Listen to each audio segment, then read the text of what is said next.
গ্রামীণ ব্যাংকের মাধ্যমে এশিয়ান ইউনিভার্সিটির কথাটা শুনি মূলত। তার আগে আসলে শোনা হয়নি ভার্সিটির কথা। দেন যখন শুনলাম তখন গ্রামীণ ব্যাংক থেকে ফর্মটা পূরণ করা হয়।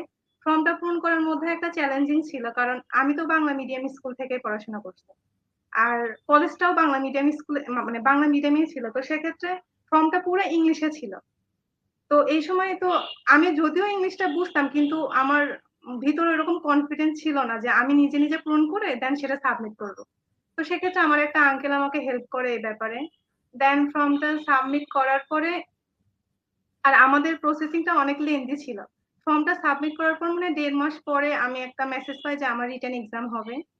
তো রিটেন এক্সামটা দিলাম। এটা একটা এক্সপেরিয়েন্স ছিল যে আমি ক্লাস 1 থেকে আপনার ইন্টার পর্যন্ত যে পড়াশোনাটা করছি ওটার মধ্যে মেমোরাইজিং ব্যাপারটা অনেক ছিল, যে মেমোরাইজ করছি দেন এক্সামে আসছে ওইটা লিখে দিছি বা এরকম ছিল। কিন্তু এখানে আসে নতুন একটা, মানে দেখছি যে সেখানে রিটেনও এমসিকিউ ছিল, আবার রিটেনও ছিল। আর এই ইউনিভার্সিটিতে পরীক্ষাতে এরকম কোনো আমাদের সিলেবাস দেওয়া ছিল না যে হাতে ধরা যে এইটুকু মানে কমপ্লিট করে আসতে হবে এটার মধ্যে এক্সাম, এরকমও ছিল না।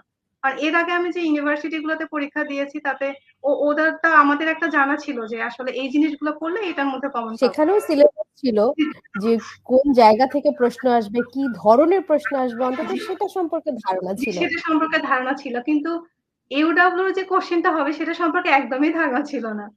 তো এটা একটা চ্যালেঞ্জিং ছিল আমার জন্য। এক্সাম যখন দিতে যাই তখন আসলে এমসিকিউ তো দিয়েছি, আবার রিটেন যেটা আমাদের যে কম্পোজিশন লিখতে হয় ওইটাতে নিজের যেটা মনে হয়েছে ওইভাবেই দিয়েছি, কিন্তু পরীক্ষা শেষ করে আসলে বুঝতে পারতেছিলাম না যে পরীক্ষা ভালো দিয়েছি না খারাপ দিয়েছি, কারণ পুরো সিলেবাসের বাইরে। এখন তারপর আমার ফ্যামিলি যখন জিজ্ঞাসা করে যে এক্সাম কেমন হয়েছে, তো আমি আসলে বলতে পারতেছিলাম না যে কেমন হয়েছে। আমি আচ্ছা ঠিক আছে হয়ে যাবে, দেখা যাক কি হয়। তো এক্সামের পরে আপনার 1 মাস পরে মেবি ভাইবার আমি একটা মেসেজ পাই যে আমার ভাইবা হবে। আমার ভাইবাটা মূলত আপনার ঢাকাতে হয়েছে, বনানীতে। দেন ভাইবাতে গিয়ে আমাকে ভাইবাতে যখন প্রশ্ন করে সব ইংলিশে, ইভেন আমাকে ইংলিশেই অ্যান্সার দিতে হবে। তো এই সময় আমি একটু প্রবলেম ফেস করি, যদিও অনেক কষ্টে ম্যানেজ করছি, কিন্তু আমার যারা এক্সাম ভাইবাটা নিচ্ছিল ম্যাম আমাকে শেষে লাস্টে যে অ্যান্সার কোশ্চেনটা ছিল ওইটা আমাকে বলছিল আচ্ছা তুমি বাংলায় বলো, কারণ ওনারা বুঝতে পারতেছিল যে হয়তোবা দেখতেছিলাম আমি অ্যান্সার গুলো ঠিকভাবে দিতে চাচ্ছি কিন্তু ওইভাবে দিতে পারতেছি না। আর যদিও আমি অলরেডি মেনশন করছি যে আমি বাংলা মিডিয়াম স্কুল থেকে, তো এই ক্ষেত্রে আমাকে লাস্ট কোশ্চেনটা ওরা বলে যে আচ্ছা তুমি বাংলায় বলো। তো এই ক্ষেত্রে আমি লাস্ট কোশ্চেনটা আমি বাংলায় বলছি ওনাদেরকে অ্যান্সারটা যেটা। দেন ভাইবার পরে আমাদের তো অন্যান্য এক্সামে দেখা যায় যে এক্সামের পরে আমাদের বলে দেয় যে তোমাদের এই টাইম শেষে আমরা রেজাল্ট দিয়ে দিব, একটা ডেট দিয়ে দেয় আনুমানিক। কিন্তু আমাদের সময় ইউডব্লিউতে এরকম কোনো কিছু জানায়নি আসলে যে তোমাদের এক্সামের মানে রেজাল্ট কবে হবে।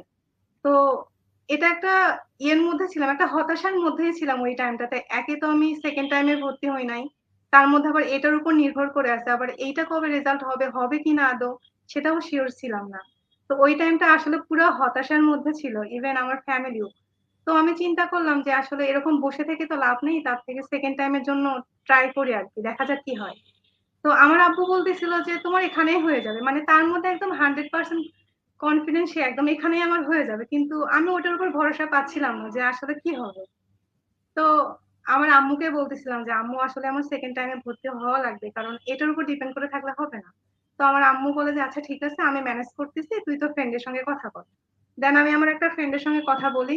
সকালে 10টার দিকে মনে হয় কথা হয় ওর সাথে, আমার যে ও যে কোচিং এ ভর্তি হয়েছে ওখানে আমি অ্যাডমিশন নিবো আর কি। ওর সঙ্গে কথা বলার আধা ঘন্টা পরে আমি ফোনে একটা মেসেজ পাই যে আমাকে কিছু একটা পাঠাইছে কুরিয়ার করে, ওটা কালেক্ট করতে হবে।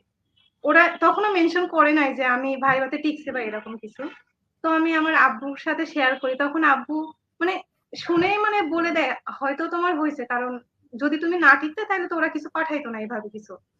তো তখন একটু মানে মানে আশার আলো জাগে যে আচ্ছা ঠিক আছে হয়তো হইতে পারে।